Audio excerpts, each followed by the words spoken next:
नमस्कार, मी राजश्री. आज तुम्हाला दाखवणार आहे ओल्या चवळीची भाजी. ओली चवळी मी इथं बघा सोलून घेतलेली आहे आणि कवळी जी असते का, त्या कवळ्या शेंगा ज्या असतात का, त्या पण मी अशा मोडून घेतलेल्या आहेत. तर अशी मस्त भाजी होती.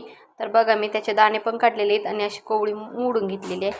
तर चला आता इथं कढईमध्ये बघा मी तेल टाकलेलं आहे. 2 चमचे तेल टाकलेलं आहे बघा. त्याच्यानंतर मी इथं एक कांदा टाकून घेतलेला आहे बारीक कापलेला. तो आपल्याला मस्त असा परतून घ्यायचा आहे. त्याच्यानंतर आपल्याला इथं बघा टॅमॅटो एक टाकून घ्यायचा आहे. टॅमॅटो पण व्यवस्थित असा परतून घ्यायचा आहे. त्याच्यानंतर आपल्याला याच्यामध्ये बघा हळद टाकायची अर्धा चमच.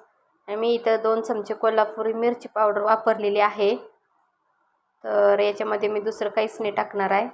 ते मिरची पावडरमध्ये सगळे मसाले असतात. तर व्यवस्थित असं परतून घेतले तेलामध्ये. त्याच्यानंतर मी धुवून घेतलेली ही चवळी आणि टाकलेली आहे त्याच्यामध्ये. आपण 2 ते 3 मिनटं पहिल्यांदा आपण ही मस्त अशी परतून घेऊया. बघा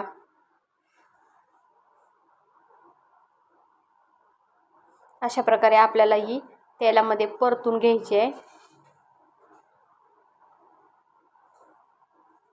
त्याच्यानंतर आपल्याला याच्यामध्ये चवीनुसार मीठ टाकायचं आहे. परतून घेऊ व्यवस्थित अशी. बघा मस्त असं तेलामध्ये परतून घेतलेले आहे. त्याच्यानंतर आपल्याला याच्यामध्ये पाणी टाकायचं आहे.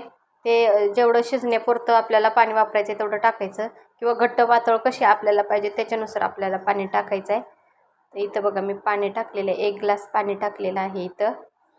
आणि आता मी ह्याच्यावर आहे ना झाकण ठेवून देणार आहे. 10-15 मिनटं मी झाकण ठेवून देणार आहे ह्याच्यावर. बघा तर इथं बघा आता 10-15 मिनटं झालेली आहे इथं. तर बघूया. तर बघा मस्त झणझणीत अशी चवळी तयार झालेली आहे. बघा एकदम दिसायला किती छान दिसायला लागली आणि एकदम सोपी रेसिपी आहे. आणि ओल्या चवळीची भाजी मस्त लागते, खायला पण टेस्टी लागते. तर बघा कशा प्रकारे मी केलेली आहे. तर मस्त अशा प्रकारे तुम्ही पण नक्की ट्राय करा तुमच्याकडे भेटत असेल तर. आणि व्हिडिओ आवडला की लाईक शेअर सबस्क्राईब करायला विसरू नका. चला मग भेटूया पुढच्या अशाच एक